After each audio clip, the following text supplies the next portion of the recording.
Темата на дисертацията ми е проникването на изкуствен интелект в културните институции. Тоест, това са така наречените ГЛАМ, нали, библиотеки, архиви, музеи, галерии.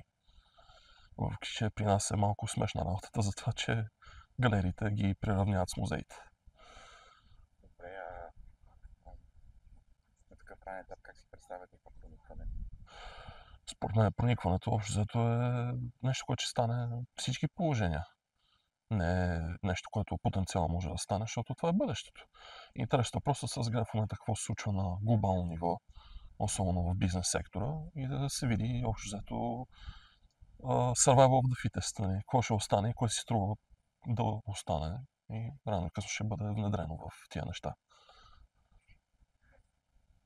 Докторантурата, каква стъпка е в твоето кариерно развитие?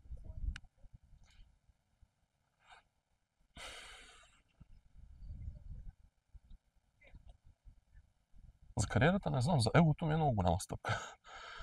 Но за кариерното ми развитие мечтата ми е да мога да... Сега по принцип, аз когато бях бакалавър, видях изключително много помощ от своята катедра. И като магистър. И една голяма част от това, което а, ме накара да продължа с докторантура, да беше по един начин да се опитам да върна на хората, които са ми дали толкова много.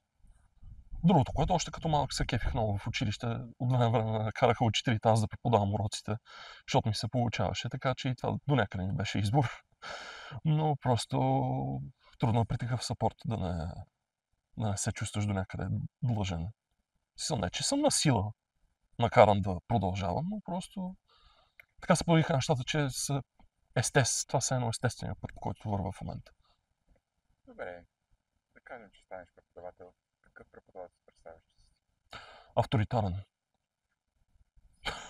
Не, шегувам се. Не знам. Аз дори като научен работник трудно съм се виждал като човек, който се занимава с това да пише. За мен перфектната ситуация би била това просто да мога да върша нещо по-практическо. Както с теб сме ходили да бачкаме напред-назад и да сканираме неща. Смисъл за мен практиката ми е това мечта, просто ако мога да влеза максимално практически да работя. Хоби, интереси извън университета?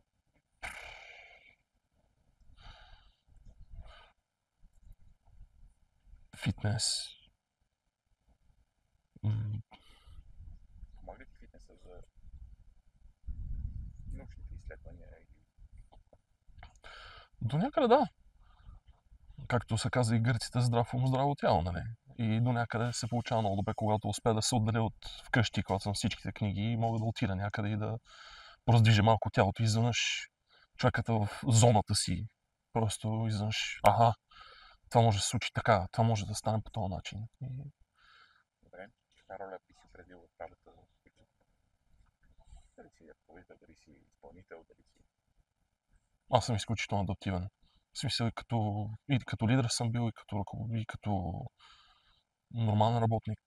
В смисъл не си придавам някаква ненужна тежест. Мене първата ми мисъл в екипната работа е просто съм полезен. Ако най-добре ще свърша работата като лидер, хубаво. Ако нямат нужда от мен, хубаво, ще свърша нещо друго. Добре, как се казваш и каква позиция вземаш в университета? Николай Колев. Аз съм докторант първа година.